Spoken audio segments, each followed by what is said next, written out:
Hello, friends. We start with a MiG-29 from the Defenders, which ran out of missiles and cannon ammunition, but still had a drone, actually two, in its sights, and he wasn't willing to let it get away.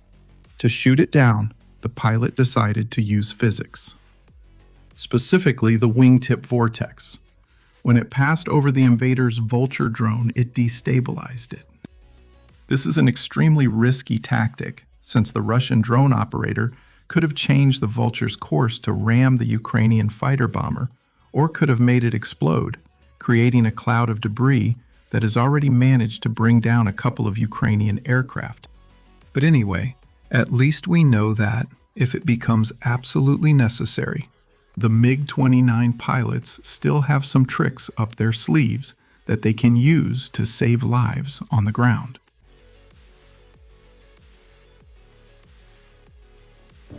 The camera of a Russian cargo ship operating in the Black Sea captures the exact moment when a Ukrainian attack drone delivers a dose of long-range sanctions against the vessel. The printer is one of the new long-range Delta Wing drones that have been seen operating in the naval theater. It's curious that this ship has a live camera feed on board. Maybe the owner wants his insurance premium to go up, or for the Ukrainians to be able to find it faster than usual. Thanks for the access to the feed. We continue on the naval front, because satellite images have confirmed that a large, unidentified vessel, approximately 141 meters in length, and with an estimated displacement of about 10,000 tons, has remained semi-submerged in the waters near the Russian port of Novorossiysk in the Black Sea since the night of August 7th. The shipwreck was initially identified by Ukrainian open-source intelligence observers in high-resolution satellite photographs, where its silhouette can be seen, allowing its size to be estimated in relation to the coast of one of Russia's most important naval and commercial centers. The official Russian channels have not offered any explanation or casualty figures, nor have they acknowledged the loss of a vessel of this size. Apparently, the vessel was hit by naval drones between August 5 and 7 when multiple targets were attacked in the Black Sea and the Sea of Azov, including tankers and bulk carriers from the Ghost Fleet. The absence of a company demanding explanations for the sinking reinforces the hypothesis that the vessel was carrying military cargo, which would explain the complete silence from the Russian authorities. In the early morning of August 20, Ukrainian defense forces struck the Russian military airbase at Aktovinsk, located in the north of the Astrakhan region, and managed to severely damage a Su-34 fullback attack bomber. Satellite images published by Exilanova and Telegram channels show at least 2 impact points at the airfield, and a fuel spill next to the aircraft, followed by a fire. After the attack, the invaders moved the rest of the aircraft to other areas of the base, or evacuated the aircraft to other air bases. According to the analysis of the camouflage of the damaged aircraft, it is likely that it is a test plane based on the Su-34, or a recently produced aircraft with only the base coating. Test planes are used to test onboard systems, weaponry, and electronics under real flight conditions.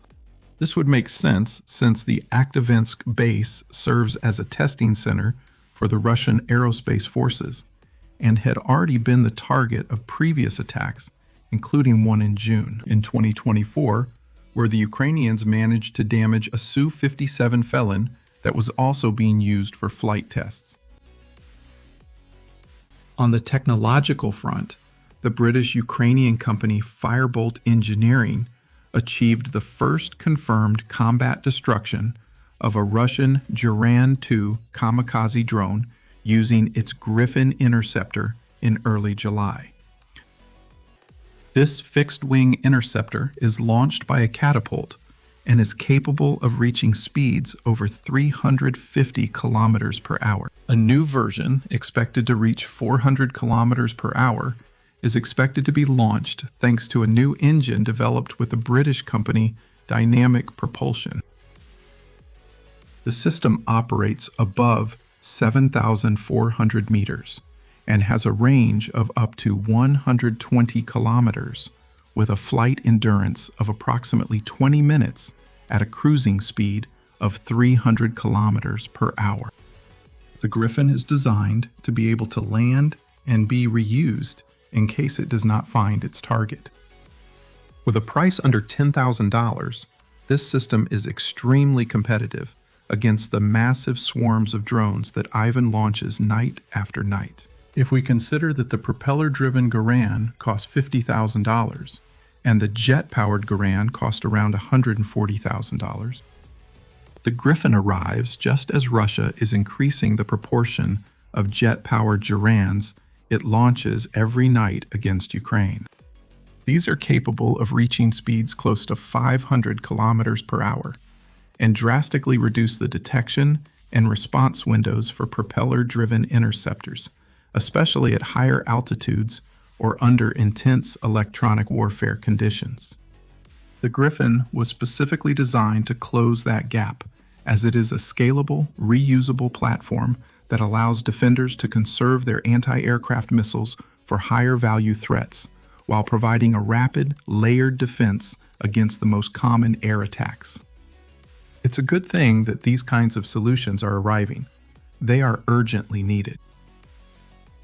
Speaking of that, on August 20th, the Ministry of Defense of Ukraine confirmed the entry into service of the Jet Alexia Spatium Interceptor, developed entirely in Ukraine. And besides being able to intercept drones, it also has the capability to shoot down helicopters, which is very bad news for Ivan the Aviator. On the strategic front, an investigation published on August 16, 2026 by The Telegraph, based on satellite images, leaked documents, and analysis from the firm DroneSec, identifies at least 10 new or expanded Russian bases located along its borders with Belarus and Ukraine. At these sites, a minimum of 59 new mechanical launch ramps have been detected, designed for launching fixed-wing drones without the need for a conventional runway. Approximately 20 of these ramps are longer than standard, indicating their suitability for launching heavier drone variants, which suggests they will also have greater range and speed. 7 of the 10 identified bases have been used in recent attacks against targets in Ukraine. One of the facilities has storage capacity for more than 1,000 attack drones at the same time. In addition, the construction of additional ramps continues at several sites. The bases are supplied from several Russian production centers, including the Alabuga Special Economic Zone, which produces around 6,000 Garand-type drones annually. It is worth noting that until relatively recently, these lands were little more than farmland or forests. They are now being turned into bases to deploy more drones against Ukraine. Mordor is increasing its ability to wage this aerial campaign and is doing so with determination that should not be underestimated.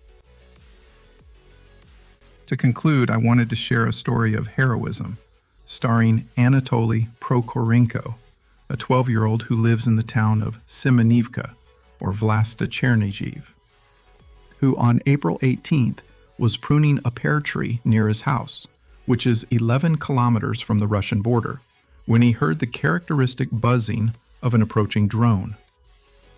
The fiber-optic controlled quadcopter was flying low toward the yard where his 3 younger siblings and other neighborhood kids were playing. His mother was inside the house and hadn't realized the danger. Based on what some Ukrainian soldiers had told him months earlier, after he had helped them cut firewood in a nearby forest, the 7th grade student jumped from the tree, ran about 20 meters, grabbed the thin control filament hanging from the drone, and cut it. The drone immediately lost control, shot upward, veered sharply away from the houses, and crashed into a swampy area about 100 meters away without detonating.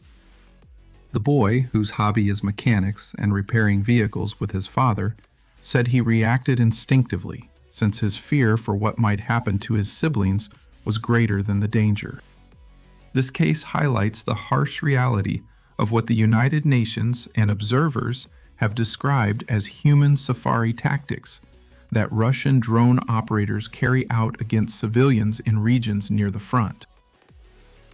Even so, the danger has not ceased, since after their case became public, the family began receiving threats through social networks and Russian Telegram channels, which forced them to move to another city. For those who want to see additional content, we invite you to subscribe to our Patreon, where for just $1, you'll have access to uncensored war videos. Visit our store and discover items from Ukraine's distinguished units.